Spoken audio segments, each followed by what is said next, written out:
Double column cash book, बेहतर question पिछले वाले क्वेश्चन से, ये थोड़ा बढ़िया क्वेश्चन है। तो कैश बुक में सबसे पहले जो डेबिट वाला साइड है वो इंक्रीज वाला साइड है, यहाँ प्लस लिख लेते हैं, और क्रेडिट वाला साइड हो गया हमारा माइनस वाला साइड। इसमें सारे डिक्रीज दिखाएंगे। जब भी कैश इंक्रीज या बैंक इंक्रीज हो तो उसकी डेबिट साइड में एंट्री करनी है, और जब भी कैश डिक्रीज या बैंक डिक्रीज हो तो उसकी क्रेडिट साइड में एंट्री करनी है।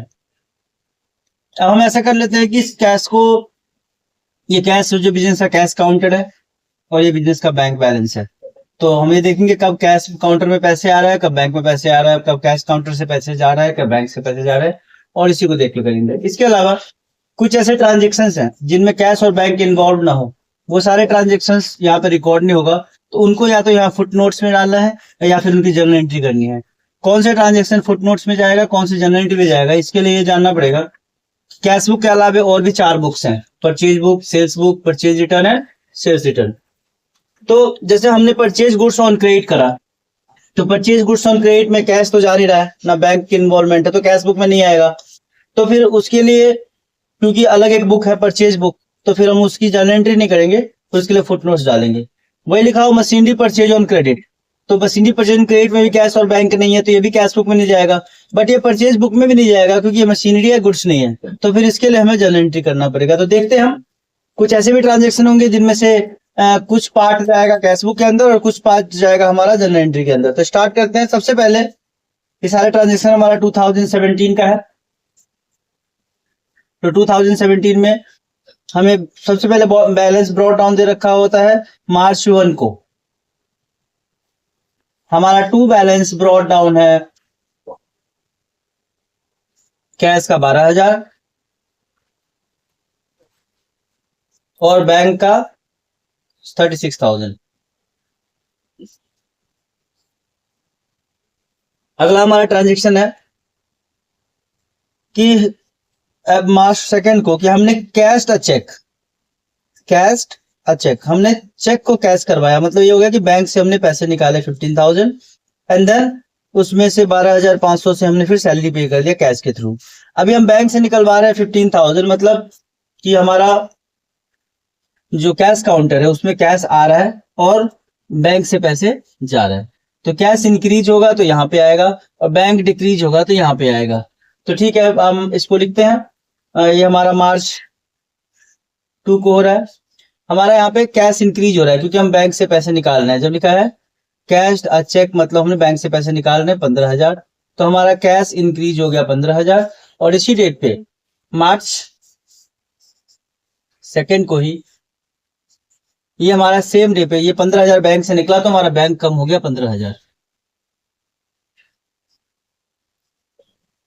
कॉन्ट्रा एंट्री करते टाइम जिसमें बैंक कैश दोनों इफेक्टेड हो, थोड़ी दिक्कत होती है कहाँ पे अमाउंट लिखे और पर्टिकुलर में क्या लिखे। तो सबसे पहले यही कर लो कि क्या इंक्रीज क्या डिक्रीज हो रहा है।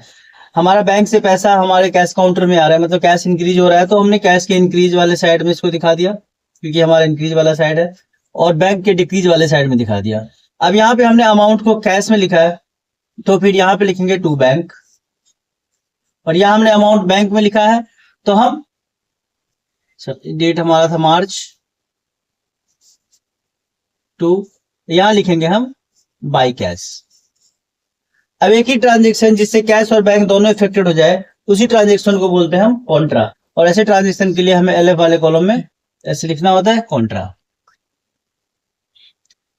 फिर बोला था कि इसी रेट को जो पैसे हमने 15,000 निकालने हैं कैश में, उसमें से 12,500 से हमने सैलरी पे कर दिया, मतलब कैश हमारा इंक्रीज हुआ था, अब कैश हमारा 12,500 से डिक्रीज भी हो रहा है, और ये 12,500 हमारा जा रहा है सैलरी में, तो बाय सैलरी करके यहाँ पे दिखा देंगे, और इसका डेट यही है मार्च 2।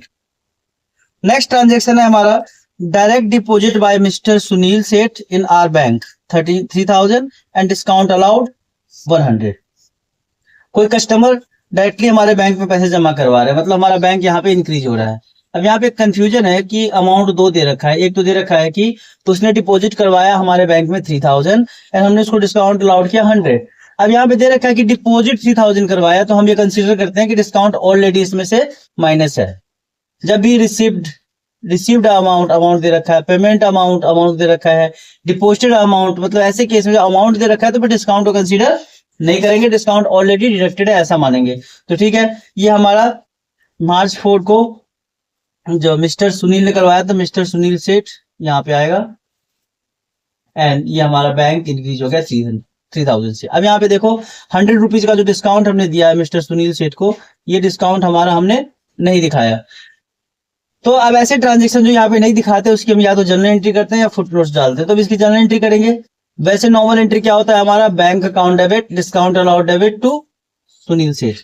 तो बैंक टू सुनील सेठ वाली अमाउंट जो है वो तो बैंक कैशबुक में आ गया, जो डिस्काउंट अलाउड टू सुनील सेठ वाला है वो रह गया। तो यहाँ पे हम एक एंट्री पास कर देते हैं, डिस्काउंट अलाउड टू सुनील सेठ। मतलब एक ही एंट्री का थोड़ा सा पार्ट कैशबुक में चला गया और थोड़ा सा पास एंट्री। जरूरी नहीं है कि जो एंट्री कैशबुक में नहीं गया पूरा पूरा एंट्री में चला जाएगा। जो कैशबुक में नहीं गया हो सकता है कि एक ही एंट्री का थोड़ा सा पार्ट कैशबुक में चला गया, क्योंकि हमने बैंक तो इंक्रीज हो रहा है तो ये कैशबुक में आ गया, बट डिस्काउंट से कैश बैंक का कोई मतलब नहीं है, तो ये जनरल एंट्री में चला गया। ठीक है, और ये था मार्च 4 वाला। तो ऐसे हमें देखना पड़ेगा कि कोई कोई ट्रांजेक्शन ऐसा है जो कैशबुक में नहीं आ रहा है, जिसके लिए या तो एंट्री पास करेंगे या फुट नोट्स में ऐसे ही लिख देंगे कि ट्रांजेक्शन नहीं आएगा। नेक्स्ट हमारा ट्रांजेक्शन है 10th को, receive from an outstation customer a cheque of 9500, cheque वो deposited to bank on 12th March, the bank debited 20 as collection charge. Okay, अब यहाँ पे है कि हमें एक चेक मिला है। अब चेक में स्टोरी होती है कि जब चेक मिलता है और डिपॉजिट हो जाता है तो हम उसी दिन बंदे का नाम लिख के बैंक को बढ़ा लेते हैं, बट चेक मिला आज और डिपॉजिट बाद में होगा। तो फिर जिस दिन चेक मिला उस दिन तो हम पे कैशबुक में रिकॉर्ड नहीं करेंगे, क्योंकि उस दिन तो बैंक हमारा इंक्रीज नहीं हो रहा है। अब इस क्वेश्चन में हमें चेक जो है वो मिला है 10th को और डिपॉजिट हो रहा है 12th को, तो 10th की यहाँ पे कोई एंट्री नहीं होगी और 10th के लिए यहाँ पे कुछ नहीं होगा, तो इसको हम दिखाएंगे फिर जर्नल एंट्री में। तो यहाँ पे हम मार्च 10th की एक एंट्री करेंगे और वो है हमारा चेक इन हैंड टू, जिससे मिला है cheque in hand to customer, नाम नहीं दे रखा है तो कस्टमर लिख देंगे, और चेक हमें मिला है ये 9500 का, तो 9500 हमने यहाँ पे दिखा दिया। अब 12th को यही चेक डिपॉजिट हो गया। अब 12th को हमारा बैंक बढ़ रहा है। ओके, 12th को हमारा बैंक बढ़ रहा है तो बैंक में हम दिखाएंगे 9500 और ये दिखाएंगे हम मार्च 12th को। और अब हम टू कस्टमर ने लिख के लिखेंगे to cheque in hand, to cheque in hand. जब हमने चेक जमा करवाया तो बैंक ने हमसे चार्ज लिया 20 रुपीज का। बैंक चार्ज लेगा तो हमारे बैंक से पैसे कम होगा, तो ये इधर आएगा। मार्च 12 को हम यहाँ पे करेंगे बाय बैंक चार्जेस, बैंक ने चार्ज दिया है तो बाय बैंक चार्जेस 20 रुपीज हमारे यहाँ पे बैंक में आ गए। अगला ट्रांजेक्शन है 11th को, Govind settle his account 6000 by cheque of 5900, cheque वो deposit to bank on 15th March। फिर 11th को चेक मिला है बट डिपॉजिट हुआ है 15th को, तो 11th को तो हम यहाँ पे कुछ भी नहीं दिखाने वाले हैं क्योंकि ये बाद में डिपॉजिट हो रहा है। साथ में हम डिस्काउंट भी दे रहे हैं, तो यहाँ रिकॉर्ड कर रहे हो तो फिर तो डिस्काउंट नहीं दिखाते, बट इसकी जनरल एंट्री होगी तो वहां डिस्काउंट भी दिखा देंगे। तो पहले हम यहाँ पे मार्च 11th को दिखा देंगे कि चेक मिला है और सेम डे डिपॉजिट नहीं हुआ, तो बैंक डेबिट नहीं, चेक इन हैंड डेबिट, साथ में डिस्काउंट दे रहे हैं तो discount allowed be debit and 2 में आ जाएगा, जिससे हमें मिला है। और चेक हमें मिला था ये गोविंद से, यहाँ पे आएगा गोविंद। चेक मिला है हमें 5900 का, हमने उसको डिस्काउंट अलाउड किया है 100 और हमें गोविंद से लेने थे 6000, तो हमने एंट्री करके दिखा दी। जो भी ट्रांजेक्शन कैशबुक में नहीं आ रहा है वो नीचे वर्किंग जनरल एंट्री में आएगा, जिसको जनरल प्रॉपर कहते हैं, और या फिर इसके लिए हम फुट नोट्स डालेंगे। अभी तक तो जनरल एंट्री हो रहा है। अब 15th को यही चेक जो 5900 का था वो बैंक में डिपॉजिट हो गया, फिर 5900 हम बैंक में बढ़ा देंगे और ये हो रहा है हमारा मार्च 15 को। और फिर से हम गोविंद लिख के लिखेंगे टू चेक इन हैंड, क्योंकि गोविंद तभी लिखते जब उसी दिन डिपॉजिट हो जाता, तो हमने चेक इन हैंड दिखा दिया। ठीक है, अगला हमारा 16th का ट्रांजेक्शन है, settled Ravi's account of 8200 after deducting 200 as discount by giving a cheque 6000 the balance in cash. अब यहाँ पे पेड और रिसिव्ड नहीं, यहाँ पे दे रखा है कि Ravi's account of 8,200 and after deducting 200 discount, तो हमें इस बार डिस्काउंट खुद माइनस करना पड़ेगा। ठीक है, डिस्काउंट माइनस कर लेंगे तो अब हमें उसे पे करना पड़ेगा 8,000 8,200 में से, क्योंकि इस बार पेड 8,200 या रिसीव्ड 8,200 नहीं लिखा हुआ है, अकाउंट बैलेंस उसके साथ जो हमारा अकाउंट चल रहा है वो 8,200, इसको सेटल करना है और फिर 200 डिस्काउंट भी देना है। तो मतलब ये है कि इस बार डिस्काउंट हमें माइनस करना पड़ेगा। तो 8,200 में से 200 का तो हमने डिस्काउंट दे दिया, तो 8,000 पे करना है। उसमें से कह रहा है कि हम 6,000 चेक से दे रहे हैं और बाकी कैश से दे रहे हैं। ठीक है, तो हमारा कैश और बैंक दोनों कम होगा, तो हम ये गोविंद को दे रहे हैं। तो यहाँ पे मार्च 16 को हम यहाँ पे लिखेंगे पहले बाय, हमें पेमेंट करे रवि को, तो यहाँ पे आ गया बाय रवि, और उसको हम 6,000 दे रहे हैं चेक से और 2,000 दे रहे हैं कैश से, और साथ में उसको हम डिस्काउंट भी 200 का दे रहे हैं। डिस्काउंट तो यहाँ दिखाना नहीं है, तो कैश से हम उसको दे रहे हैं 2,000 और चेक से दे रहे हैं उसको हम 6,000, हमने उसको दे दिया। उसके बाद जब हमने उसको हमने पेमेंट कर दिया 2,000 6,000 से। अब जो डिस्काउंट रह गया, डिस्काउंट अब उससे हमें किसी को पेमेंट करते हैं तो हमें डिस्काउंट रिसिप्ट होता है, डिस्काउंट रिसिप्ट क्रेडिट होता है, बट यहाँ तो उसको दिखाना नहीं है। तो फिर हम उसको जनरल एंट्री में दिखाएंगे मार्च 16 में, और हो जाएगा हमारा रवि टू डिस्काउंट रिसिव्ड, और ये हमारा हो जाएगा 200 का अमाउंट। जो भी अमाउंट यहाँ पे हम छोड़ रहे हैं सबको नीचे जनरल एंट्री में हम दिखा रहे हैं। ठीक है, हमारा है मार्च 17 को withdrawn from bank 15,000 and an office equipment was purchase for 12,000 and the balance taken by owner. पहले तो हमने बैंक से पैसे निकाला 15,000, उसमें से 12,000 का इक्विपमेंट खरीद लिया, बाकी 3,000 जो बचे वो प्रोप्राइटर ले गया। तो अब हम इसको सीधा ऐसे कर सकते हैं कि बैंक से पैसे निकल रहा है, चाहे प्रोप्राइटर ले रहा है चाहे इक्विपमेंट खरीद रही है, बैंक से पैसे निकल रहा है तो इधर बैंक में दिखाएंगे, और यहाँ पे हम लिख देंगे किस पर्पज से निकल रहा है। तो हम पहले तो बाय इक्विपमेंट लिखेंगे, क्योंकि कुछ पैसे तो हम इक्विपमेंट खरीदने पे यूज कर रहे हैं, और कुछ पैसे प्रोप्राइटर ले रहा है तो कुछ की उसके लिए हम लिख देंगे ड्रॉइंग्स। तो टोटल बैंक से 15,000 निकल रहा है, जिसमें से 12,000 जो है इक्विपमेंट खरीदने में और 3,000 गया प्रोप्राइटर के पर्सनल जेब।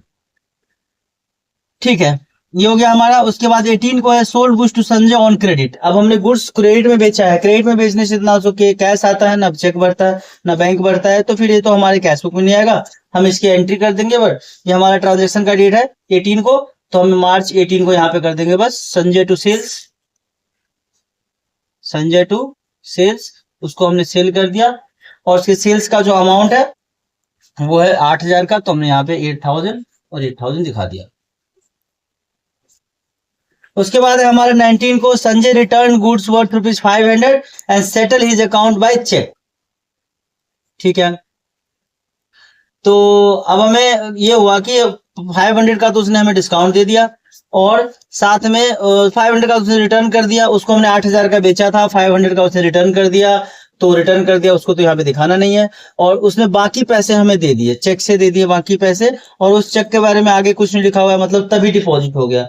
तो हम तो बैंक तो बढ़ा ही सकते हैं, 8,000 उसको बेचा था, 500 का उसने रिटर्न कर दिया, चलो रिटर्न की एंट्री कर लेते हैं। और ये जो जिस दिन उसने हमें पे किया है 19 को उसने रिटर्न किया था, इसकी एंट्री हो गई हमारी सेल्स रिटर्न टू संजय, तो 500। अब संजय ने 500 का रिटर्न कर दिया और 8,000 का बेचा था, तो अब उससे कितने लेने हैं 7,500, जो उसने हमें दे दिया 7,500 उसी 19 को। तो 19 को हमारा बैंक बढ़ाएंगे 7,500 से, और ये मार्च 19 को, और यहाँ पे लिखेंगे टू संजय। फिर कह रहा है कि 22 को बैंक ने हमें नोटिफाई किया कि संजय का चेक डिसऑनर हो गया, और बैंक ने 20 रुपए के चार्ज ले लिए। जैसे ही चेक डिसऑनर होगा तो जो हमने बैंक बढ़ाया था वो बैंक हमारा कम हो जाएगा। बैंक जब हमारा कम होगा तो चेक का अमाउंट तो जाएगा ही, साथ में बैंक ने 20 रुपीज चार्ज भी लिया है। टोटल हमारे बैंक से 7,520 इतने कटेंगे, और ये सारे पैसे हम संजय से लेंगे, तो यहाँ पे आएगा बाई संजय, क्योंकि संजय का चेक डिसऑनर हुआ है, तो चेक वाला पैसा और चार्ज वाला दोनों ही संजय देगा। और ये डेट है हमारा मार्च 22 को। मार्च 24 को कह रहा है कि issue a cheque of 3,000 to Ashok as advance against on order out of 5,000। कोई 5,000 का हमें ऑर्डर देना था अशोक को, तो उसको हमने 3,000 एडवांस दिया है। ऑर्डर जो गुड्स हमारा 5,000 का बिकेगा, फिलहाल तुम 3,000 ही दे रहे हैं, तो भाई 3,000 दिखा देंगे बाय अशोक करके, कि हमने अशोक को 3000 दिया है और इसका डेट है हमारा 24 मार्च। बस ये देखते जाना है, कैश बढ़ रहा है, बैंक बढ़ रहा है, कैश कम हो रहा है, बैंक कम हो रहा है, कितने से हो रहा है। कैश बैंक दोनों इफेक्टेड नहीं हो रहा है तो कोई बात नहीं, फिर उसको यहाँ पे हम नीचे वर्किंग नोट में जर्नल एंट्रीज कर देंगे फॉर्मेट बना के, या फिर फुट नोट्स में डाल देंगे। उसके बाद 25 को है received amount of return cheque and bank charge in cash from Sanjay. Sanjay ने जब चेक दिया था 7500 का, डिसऑनर हुआ तो 7520 हो गया चार्ज के साथ, इसने 7520 हमें कैश में दे दिया। ओके, तो 7520 हम कैश बढ़ा लेते हैं, और ये संजय से मिला है तो हम यहाँ पे लिखेंगे टू संजय, और हमें कैश मिल गया, और ये कैश हमें मिला है 25 मार्च को। तो 25 मार्च को हमने अपना कैश बढ़ा लिया 7520 से। उसके बाद लिखा हुआ है हमारा 26 को goods worth ₹12,000 purchase from Shyam सुंदर on 15th, its payment was made today by check after deducting 5% discount. मतलब हमने कभी 15 तारीख को 12,000 का गुड्स खरीदा था, तो उसमें 5% डिस्काउंट काट के बाकी हम उसको अभी पे कर रहे हैं, और उसको पे कर रहे हैं हम चेक के थ्रू। तो मतलब ये हमने खरीदा सुंदर से, नाम है इसका श्याम सुंदर, तो हम यहाँ पे दिखाएंगे श्याम सुंदर, और श्याम सुंदर को 12,000 का हमने परचेज करा था, उसमें 5% होता है 600, 12,000 पे 5% 600 माइनस करके 11,400 हम उसको पे कर रहे हैं। 11,400 हम उसको दे दिया, और इसका डेट दे रखा है हमें 26 को, तो मार्च 26 हो गया हमारा इसका डेट। उसके बाद मार्च 28 को pay to Manohar 8,000 by cheque. Simple है कि हमने मनोहर को पे कर दिया, तो बाय मनोहर, बाय मनोहर करके हमने यहाँ पे 8,000 मनोहर को हमने चेक से पे किया, तो बैंक में आ गया, और इसका डेट है हमारा 28। 29 को cash sales to date 80,000 with 6,000 bank. अब टोटल हमने 80,000 का गुड्स बेचा है, जिसमें से 60,000 हमने बैंक में जमा करवा दिया, तो ठीक है। यहाँ पे हम लेंगे 29 को 2 सेल्स करेंगे, 2 सेल्स करके हमने टोटल 80,000 का बेचा है, और 60,000 बैंक में, मतलब 20,000 कैश में डाल दिया और 60,000 बैंक में डाल दिया। तो ये हमारी एंट्री होगी। इसकी 2 एंट्री भी कर सकते थे, पहले कैश में 80 भरा लो फिर कॉन्ट्रा कर लो, पर बेटर है एक ही बार 2 सेल्स करके हमने इसको 60,000 बैंक को भरा दिया, 20,000 कैश को भरा दिया। फिर bank collect interest on security. Collect interest on security मतलब हमें इंटरेस्ट मिला है, मतलब हमारा बैंक बढ़ेगा, तो यहाँ पे 300 दिखाएंगे टू इंटरेस्ट करके, ये इंटरेस्ट बैंक में मिल रहा है तो ये पैसे बढ़ रहा है, और इसका डेट है हमारा मार्च 30। बस इसके बाद हमारे सारे ट्रांजेक्शन कंप्लीट हो गए। अब हमें इसकी बैलेंसिंग करनी है, और बैलेंसिंग करने के लिए हमें ये थोड़ा मुश्किल वाला बैलेंसिंग है। वैसे तो बैलेंसिंग नॉर्मल लेजर की तरह होता है, जिसमें कि बैलेंसिंग करने में हम ये साइड का और ये साइड का डिफरेंस निकाल के बैलेंस कैरी डाउन लिख देते हैं। इधर का टोटल किया कैश का, उधर का टोटल किया कैश का, दोनों साइड का डिफरेंस निकाला, कैरी डाउन लिख दिया। फिर बैंक का भी इधर का टोटल करा, बैंक का भी उधर का टोटल करा, डिफरेंस निकाला, जिधर कमाया कैरी डाउन लिख दिया। बट जो मुश्किल वाले होते हैं, जिनमें कि मुश्किल तरीके से हमें बैलेंसिंग करना होता है, इस क्वेश्चन में वही मुश्किल वाला है जिसमें एक लाइन लिखा होता है कि deposited into bank cash retaining 10,000। मतलब ये कह रहा है कि आपका जो कैश काउंटर है उसमें आपको 10,000 ही कैश रखना है, बाकी कैश आपको बैंक में जमा करवा देना है। तो अब ये सवाल ये है कि जब हम, ये कैश होता है कि हमारे पास कितने कैश आए हैं, ये होता है कि हमारे पास से कितने कैश गए, और उसके बाद जो कैश बच जाता है हमारा कैश काउंटर में, उसको हम बैलेंस कैरी डाउन लिखते हैं। तो बैलेंस कैरी डाउन तो 10,000 नहीं कुछ और आएगा, क्योंकि ये साइड का टोटल ही बहुत ज्यादा है, तो 27 एंड 47 52 समथिंग, एंड उधर कुछ 14,000 के आसपास है, तो 40,000 अराउंड तो हमारा बैलेंस हो रहा है कैश का। बट ये कह रहा है कि नहीं, इतना आपको बैलेंस, आपको ना अपने ऑफिस में इतना कैश नहीं रखना है, आपको अपने कैश काउंटर में इतना कैश नहीं रखना है, आपको 10,000 ही रखना है। तो फिर बाकी बचा उसका क्या करें, क्योंकि पैसे तो ज्यादा आए हैं और गए कम है, हमारे खर्चे कम हुए हैं कैश में, सिर्फ ये 2 खर्चे हुए हैं, आए ये 4, और यदि हम इनमें से डिफरेंस निकालें तो कैश तो बहुत बच रहा है अपने कैश काउंटर में, बट अपन को कैश काउंटर में सिर्फ 10,000 ही रखना है। तो फिर बाकी बचे हुए कैश का क्या करें, तो उसने बोला डिपोजिटेड इनटू बैंक, इसको आप बैंक में डिपॉजिट करवा दो। ठीक है, ये तो बात थ्योरी में से समझ में आ गया। प्रैक्टिकली हम इसको कैसे करेंगे, तो मैं बताता हूँ कि इसको ना सबसे पहले तो हमें इसने क्वेश्चन नहीं बता दिया कि कैश का बैलेंस कैरी डाउन जो है वो दोनों साइड का डिफरेंस नहीं होने वाला है। जो कैश का बैलेंस कैरी डाउन होगा वो आपको, जो क्वेश्चन ने बोला है वो आपको रखना पड़ेगा। तो ठीक है, हम कैश का बैलेंस कैरी डाउन क्वेश्चन के अकॉर्डिंग रख के और देखते हैं कितना अमाउंट हमारे पास कैश बचता है जिसको हमें बैंक में डिपॉजिट करना है, क्योंकि स्टेटमेंट यही कह रहा है कि deposit into bank cash retaining आपको रखना है सिर्फ 10,000। ठीक है भाई, तो 31 मार्च को जब हम बाय बैलेंस कैरी डाउन लिखते हैं तो कह रहा है कि कैश का बैलेंस कैरी डाउन आपको 10,000 ही रखना है। जब कैश का बैलेंस कैरी डाउन 10,000 रखेंगे तो फिर हमारा दोनों साइड का डिफरेंस जो है वो कुछ और आएगा, क्योंकि हमारा दोनों साइड का डिफरेंस इधर हमारा डिफरेंस निकाले तो ये टोटल करेंगे तो हमारा ये साइड का टोटल करीब इसका टोटल आ गया हमारा 54,520। ये 45, ये हमारा हो गया 45 35 और ये हो गया 45 47 52, तो 54,520। तो ये टोटल हमारा हो रहा है 54,520। अब यहाँ पे भी चलो टोटल को तो हम दोनों साइड सेम लिखते हैं, तो यहाँ भी लिख लेते हैं 54,520। अब यदि 54,520 में से ये टोटल माइनस करें जो कितना है 12,500 एंड 2,000, ये तो हमने अभी लिखा है, तो माइनस करें 14,500 तो कभी भी 10,000 नहीं आएगा, हमारा अमाउंट कुछ आएगा 44,000 कुछ कितना आ गया 40,520 ऐसे कुछ आएगा 40,020।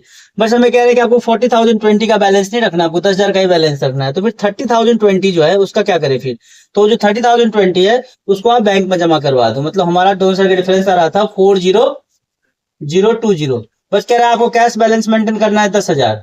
तो फिर अभी भी हमारे पास 30,020 ये बचा हुआ है, ये कह रहा है कि आपको बैंक में डिपॉजिट करना है। ये लाइन का मतलब ये deposit into bank cash retaining 10,000। Okay, deposit कर देते हैं, मतलब कॉन्ट्रा करना है, बैंक बढ़ाना है 30,020 से बैंक बढ़ाना है और इसी अमाउंट से आपको कैश कम करना है 30,020 से। अब यहाँ कैश में आया तो यहाँ पे लिखेंगे बाय बैंक, और यहाँ बैंक में आया तो यहाँ पे लिखेंगे टू कैश, और एक ही ट्रांजेक्शन से हमारा, और ये भी 31 मार्च का ही है और ये भी 31 मार्च का ही है। अब एक ही ट्रांजेक्शन से हमारा कैश और बैंक दोनों इफेक्टेड हो रहा है, मतलब ये हमारा कॉन्ट्रा है, तो हमें फिर यहाँ पे दिखाना पड़ेगा कि हमारा कॉन्ट्रा ट्रांजेक्शन है। अब कैश की बैलेंसिंग हो गई, कैश का दोनों साइड बराबर हो गया। बैंक की हम नॉर्मल बैलेंसिंग करेंगे। नॉर्मल बैलेंसिंग कैसे होती है, कैश का हम इधर का टोटल करेंगे, देखेंगे दोनों साइड में से कौन सा टोटल बड़ा है, तो बैंक का तो यही साइड टोटल बड़ा है, ये साइड का टोटल है बैंक का 1,52,220, तो 1,52,220, और जो बड़ा टोटल है उसी को दोनों साइड लिखना है, यहाँ भी लिखेंगे हम 1,52,220। और इसके बाद जो दोनों साइड का डिफरेंस है उसको बैलेंस कैरी डाउन लिखेंगे, और दोनों साइड का डिफरेंस आ रहा है हमारा 86,280, तो यहाँ पे 86,280 हमने लिख दिया और क्वेश्चन हमारा खत्म हो गया। ये जो पूरा क्वेश्चन में तो जो ट्विस्ट टर्न्स है वो तो है हर क्वेश्चन में होता है, बट ये जो लास्ट का बैलेंसिंग करने का मेथड है ये डिफरेंट है। ये पेपर में मोस्टली ये डिफरेंट वाला ही देते हैं, जब ऐसा लिखा हो कि आपको बैंक में डिपॉजिट कर देना है आपके बैलेंस कैरी डाउन इतना रखने के बाद, जैसे इसमें बोला है कि 10,000 रखने के बाद आपको, तो 10,000 का अमाउंट हमने पहले लिख दिया बैलेंस कैरी डाउन, उसके बाद हमने कैश का दोनों साइड का डिफरेंस निकाला, हमने देखा अभी भी 30,020 रुपीज हमारे पास एक्स्ट्रा पड़ा हुआ है कैश काउंटर में, तो उसको बोला है क्वेश्चन ने कि बैंक में डिपॉजिट कर दो, हमने डिपॉजिट कर दिया, जिसकी कॉन्ट्रा एंट्री होती है टू कैश करके बैंक में और बाय बैंक करके कैश में। फिर बैंक की हमने नॉर्मल बैलेंसिंग करी है जैसे हम लेजर में करते हैं, ये टोटल में से इधर का टोटल माइनस कर दिया और बैलेंस कैरी डाउन 86,280 लिख दिया। ये है कैश बुक का स्पेशल क्वेश्चन।